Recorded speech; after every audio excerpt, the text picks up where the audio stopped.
After the New York Times reported last night that President Trump has discussed issuing blanket preemptive pardons to his eldest son, Don Jr., to his second son, Eric, the blonde one, to his son-in-law, Jared Kushner, and to his daughter, Ivanka Trump. After that was reported last night by the New York Times, tonight we learned from a court filing, first reported by CNN reporter Kara Scannell, that Ivanka Trump was deposed yesterday in the District of Columbia in a case brought by the Attorney General there over alleged misuse of funds by the Trump Inaugural Committee.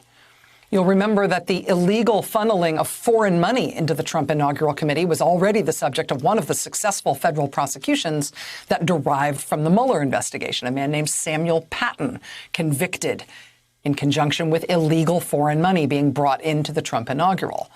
Now, this one in D.C., for which Ivanka Trump was just deposed, this is not a federal case. It's one brought by the Attorney General in the District of Columbia. But the documents just released in that case show not only that Ivanka Trump was deposed in this case yesterday, but the head of Trump's inaugural committee, Tom Barrack, the huge Trump donor, he was deposed in this case not 2 weeks ago.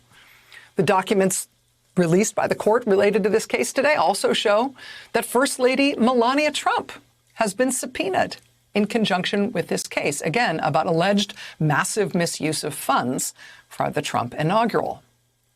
Now, I should mention this is separate from the New York State investigation that has reportedly zeroed in on the Trump Organization making allegedly illegal payments to Ivanka Trump and then writing them off for tax purposes. That's a separate matter entirely, but one in which Ms. Ivanka Trump does also appear to be in the crosshairs.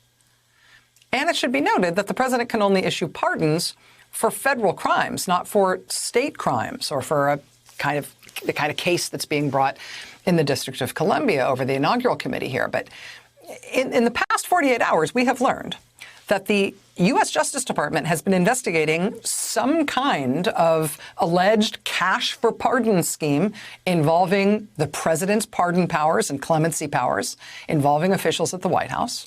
We have learned that the president is actively discussing preemptive pardons for all of his children.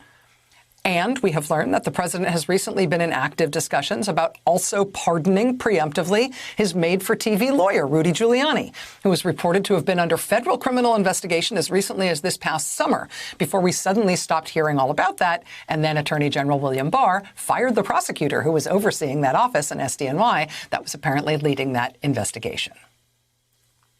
And now tonight, this is how the president started talking in a truly bizarre speech posted live on Facebook that originated from the actual White House. All it's been is a big investigation in Washington and New York and any place else that can investigate, because that's what they want to do. They want to take not me, but us down. And we can never let them do that. Everything's been looked at. A friend of mine who's very smart said, you've probably seen more than anybody else. You've probably been investigated more than anybody else. And for you to come out with a clean bill of health makes you probably the cleanest person in this country. Some people in this administration, but fortunately not all, have been beaten down and disparaged. They just disappeared. They just disappeared.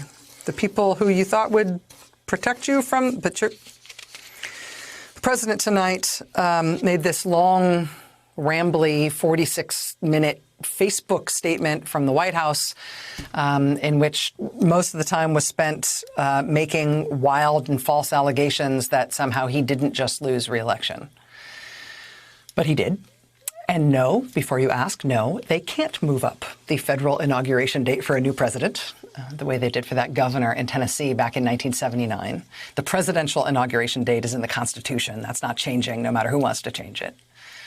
The only way the presidential handover of power might materially change this year is if President Trump is persuaded that he needs not just pardons for his whole family, but if he's persuaded that he needs a pardon himself. The way he's talking about how he's the cleanest person in the entire country, but the investigations just won't stop, kind of sounds like he may be coming around to that frame of mind. Any president trying to pardon himself would be legally suspect, would be the first time that's ever happened, and there's no guarantee that it would hold up. If the president really believes that he needs a pardon himself, conceivably he might decide he needs to resign before January 20th, so Mike Pence would briefly become president. In that short time, Mike Pence could then issue a Trump pardon. I mean, so conceivably they might try something like that, which would alter the course of how the presidential handoff of power is going to happen. Something like that would be inconceivable at any other time, but this is the time that we are living through right now, and I think there's no reason to consider anything off the table.